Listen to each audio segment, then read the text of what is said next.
Now I want to talk about my favorite joke in the movie. It's where V3 and Lando, or V3 makes a joke about Lando having a thing for her, and basically saying that, well, love between a droid and a kinda human can work.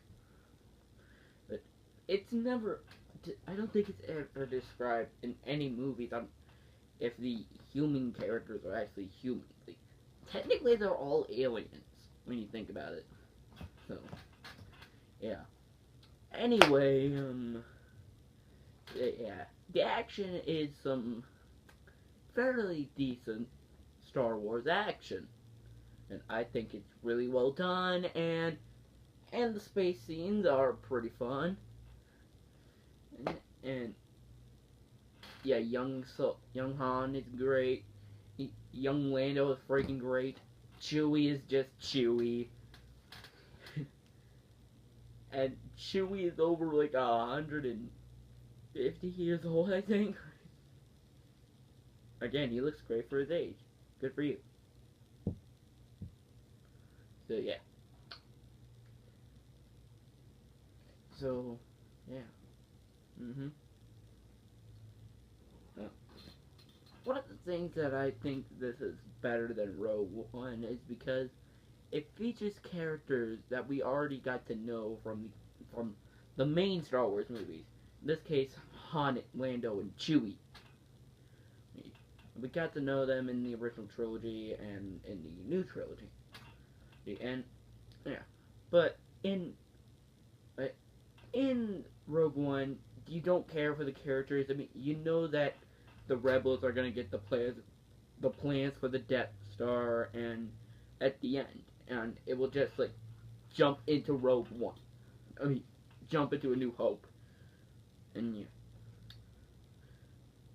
And since this is not a get the plans to the Death Star story, then I did not know where the film was going to go, and I liked that.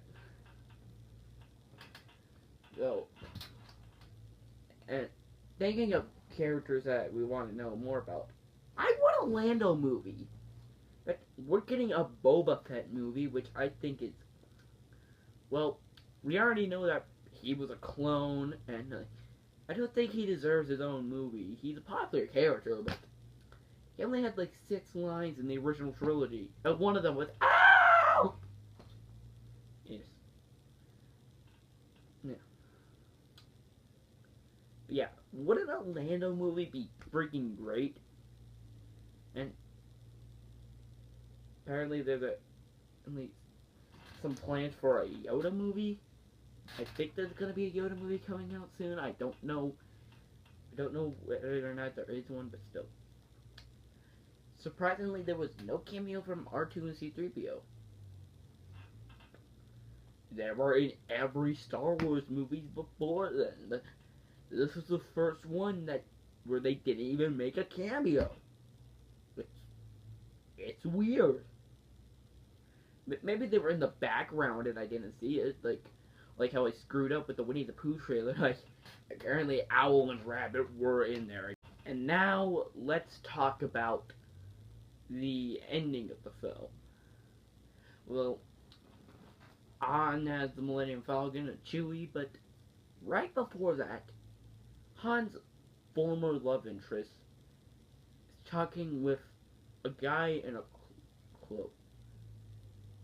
And he reveals himself to be Darth Maul. Yeah, Darth Maul is in this movie, as I mentioned before at the beginning of this. But how? Did he use the Force to sew himself back together? They're like, when did he get the time to put himself back together? Like, what was it? When did he do that? And if he pulled himself together, then how come he wasn't in any of the other movies? Like, and apparently the Force you can use the Force to sew your body parts back together. Then how come Anakin and Luke didn't do that years ago? And You can do that with the Force, but I mean, Anakin wouldn't even have the Darth Vader suit. Yeah, he would just be normal Anakin throughout the entirety of the original trilogy. He wouldn't have the suit. But then again, he would be burnt. So, yeah.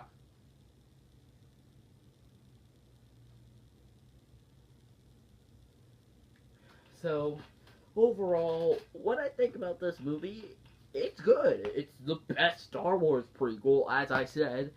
And, yeah, if you just want something that's really fun, then I recommend it. So,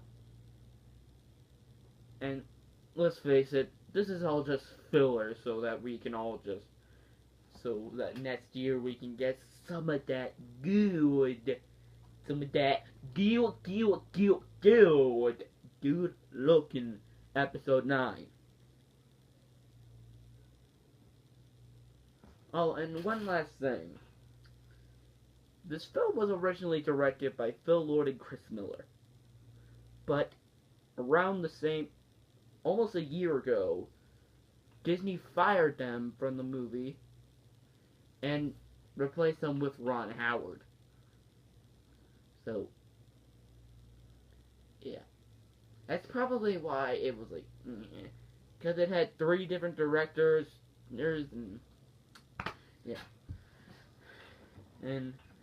But the reason why they were probably fired because, well, when Lord and Miller make movies based on something, they tend to make it their movie rather than an adaptation of the source. Like with 21 Jump Street. That's based on the TV show that has nothing to do with the TV show. Cloudy with a Chance of Meatballs. Based on a book that has little to nothing to do with the book. The only adaptation that they directed that has mostly to do with its original product was the Lego Movie. But mostly because, well, the characters look like Legos. And probably the reason why Disney fired them was because they wanted to make a Phil Lord and Chris Miller movie rather than a Star Wars movie. Which is the opposite of J.J. Abrams and Rian Johnson. No relation at all. And whoever the frick directed Rogue One. They wanted to make a Star Wars movie rather than a J.J. Abrams movie, a Rian Johnson movie, and so forth. So that's probably why Disney fired them and replaced them with Ron Howard. And Ron Howard has some experience with characters created by George Lucas. You know, American Graffiti. So anyway, this is a fun movie, and yeah, I'm really looking forward to episode 9. And make sure you check out the next Disneydude that is going to be like this immediate reaction to this, which will be Ant-Man and the Wasp. And I hope you enjoyed this video.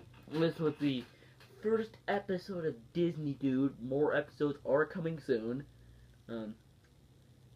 And hope you like and subscribe. Comment below. Let me know what you think. And tune in next week when I actually do a little old school review of something that which technically isn't Disney, but it does have some Disney characters in it. And it'll be interesting. Because some of our favorite characters are going to tell you about drugs. See you later. Bye.